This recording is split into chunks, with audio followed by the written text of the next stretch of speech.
Well, hello. Welcome back to P.B.M. Vending. Well, we kind of ran out of time there.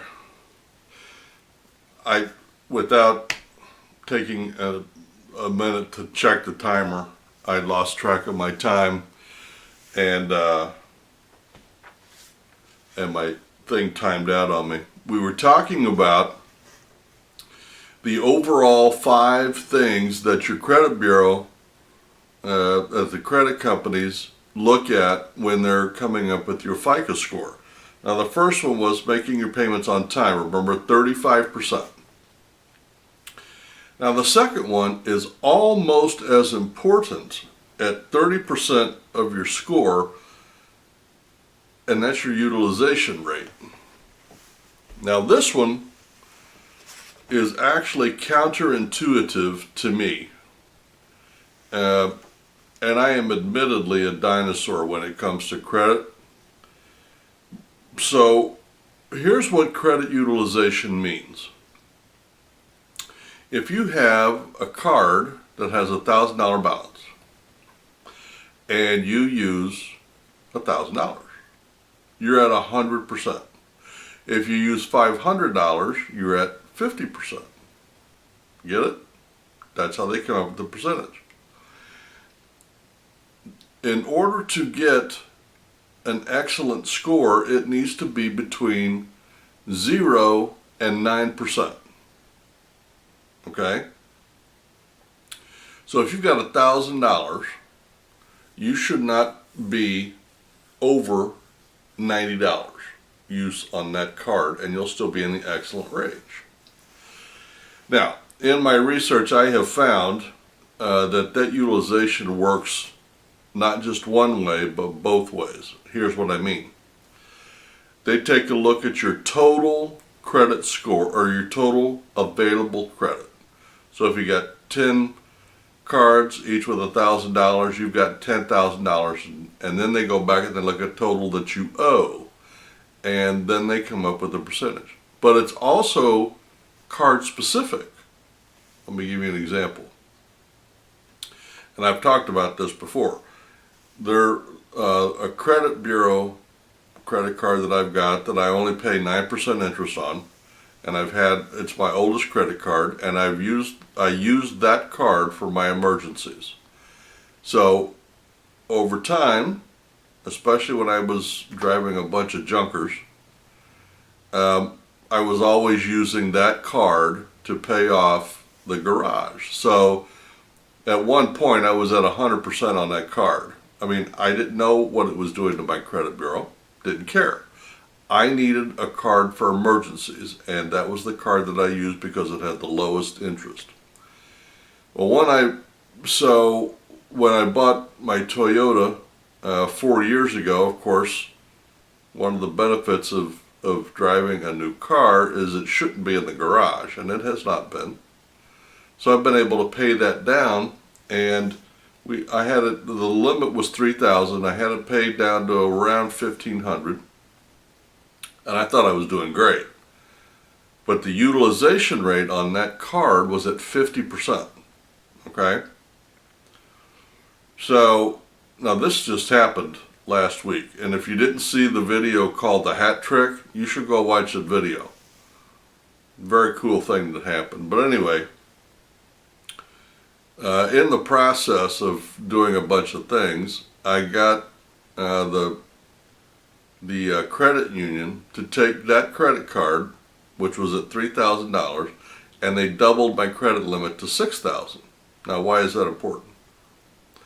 It's important because now that same $1,500 that's on there is not 50% anymore, it's now 25%.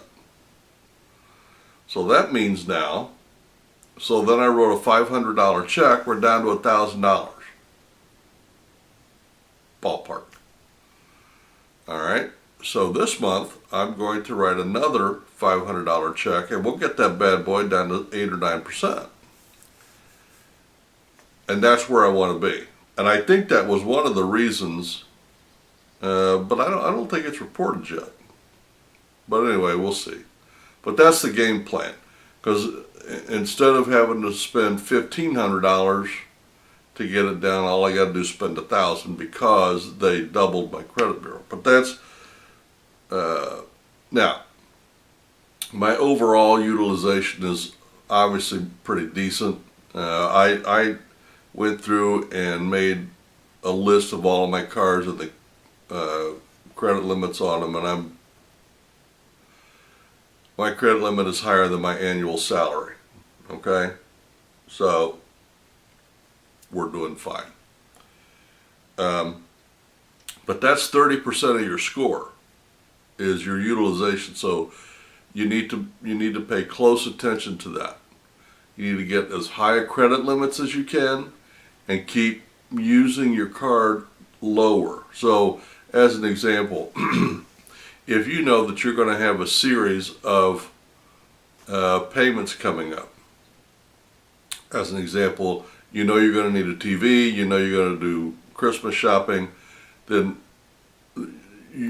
the smart money says you would put up to 10% on a number of cards and then pay that number of cards off rather than put it all on one and then pay it off. If you can pay it off, then I would put it on one card. As an example, for me, I'm going to put it on my double cash back card because I will pay that off every month and I will make 2% on it. So we've got making your payments on time and your utilization. Those two together right there, that's 65% of your score. So if you want to make the biggest impact on your credit score, that's where you need to attack, and that's what I have done. The utilization rate is where I can make the biggest difference. So I went out and I got a bunch of new credit cards with high limits. I got them to raise that one, and I'm paying down that card. That's where I can make the biggest difference for now. Now the next one is 15% of your score, and that is the age of your credit. What does that mean? That means don't close old credit cards. Even if you get angry at them, even if they do, because the longer you have it, the more it looks good on your credit bureau. The longer the age of your credit, and here's the logic. The longer you have a credit card that's in good standing, the more it looks like you can handle credit over time. And I've told this story on another video, but I'll tell it again. I went to get a house with my first wife when I was very young, and we got turned down. And when I asked why, they said, because you don't have any credit. I said, that's right. I pay cash for everything. That's a good thing. And she looked at me like I had three eyes and said, no, you need to get credit. I said, so let me get she said, you need to get credit so that you can prove to the bank that you can handle. I said, so let me get this right. I have to borrow money and pay over time to prove to the bank that I can borrow money and pay over time. And she said, yeah. I said, that's the dumbest damn logic I've ever heard, but I did learn a lesson. So the age of credit is very important. So if you've got old credit cards, keep them. Now, this is where my score is going to go down because I just got, within the last couple of months, like probably 4 or 5 new credit cards. So I've got several that are 10 years old, but now I've got 3 or 4 or 5, I don't really remember, that are brand new. So that's going to take my average age from 10 years down to 2 or 3 years. Which again, it's only 15% of my score, but when you're trying to get to a certain point, every point matters. So the thing to learn from this category, do not close old accounts. Keep them open. Do whatever it is you have to do to keep them open because it helps your score. Now at 10% of your FICO score is your mix of credit. What does that mean? Well, that means there are different kinds of credit. As an example, in the last 12 months when I went through my list, I got a line of credit for my checking account, which is not an installment. It's more like a personal loan, but not really, because it's only there when it needs to be used. It doesn't have a set limit. It doesn't have a set payment date, but it is a line of credit. We also just got a personal loan. That is a set amount every month for a year. Then we got the home loan, set amount, the mortgage. We got a car loan. It was a lease. Then we went and bought it, so now it's a loan, plus the credit cards. So we have a big mix of product there. Now, in the old days, as an assistant credit manager, that would be alarming to me. That's a lot of credit in less than 12 months. But under the FICO score, that's a good thing. It shows a big mix of product being handled well, with high balances, with high limits, and low balances. Now, the downside is the age of it is relatively new. That's why I thought I was going to be in a holding pattern for a couple of years. But obviously, the credit scoring companies obviously think I'm doing all right. So anyway, we'll see. Now, when I looked at my credit bureau, and I did not go over this on our thing, but there's a thing called hard inquiry and a soft inquiry. I had a ton of soft inquiries, and what that means is, on mine anyway, it was mostly companies looking, mining for accounts where they can make offers to. You know, does this guy need another credit card? Would he want a personal loan from a finance company? And they're looking for certain things, but they can't do a hard pull because I haven't applied for anything. So they have what's called a soft pull. And all they're looking for is whatever, like, I don't know, like a low credit. Like if it's a finance company, they're looking for somebody that's got a credit score probably in the mid 600s, that has balances on several credit cards so they can condense those loans and make one payment. See, they're looking, everybody that does one of those things is looking for something on your credit bureau that they can market. And that's how they make money, and that's how the credit bureau makes money. One of the ways. Now, the one that I don't know how to fix is the hard inquiries. Now, I know they fall off after 2 years. I get that. And that's fine, but between now and 2 years from now, any hard inquiry is going to remain on my account. Which, I mean, time will heal it, and that's fine. But that means I got to spend 2 years with, well, I guess it's been a year for my home and car, and so I got 1 year left on that. But the credit cards, I still got 2 years left on that. Now, granted, again, it's only 10% of my score. But it's 10%, and when you're looking for every single point, you'd like to figure out a way to handle that. Now, I'm probably not going to fool with it until I get closer to my goal. And if I get to $7.99 and I can't get over the hump, then I probably will call the credit bureau and see what I could do about those, see if they could expedite getting those off. I don't know the answer to that. So, the bottom 3 categories that we talked about add up to 35%. That's the age of your credit, the mix of your credit, and your hard inquiries. That's 35% on those 3 categories. Just like the rest of the 65% is 2 categories. 35 on your on-time payments and 30% on your utilization rate. So, from where I stand and the way I look at it, if you want to make a big impact on your credit bureau pretty quick on your FICO score, go after the top 2. Make your payments on time. That ought to be a given. So right off the bat, you should be okay with 35%. If not, get on track. But the second one is your utilization rate, because most people don't know about that. I didn't know about that. The utilization rate is counterintuitive to what makes logical sense to me.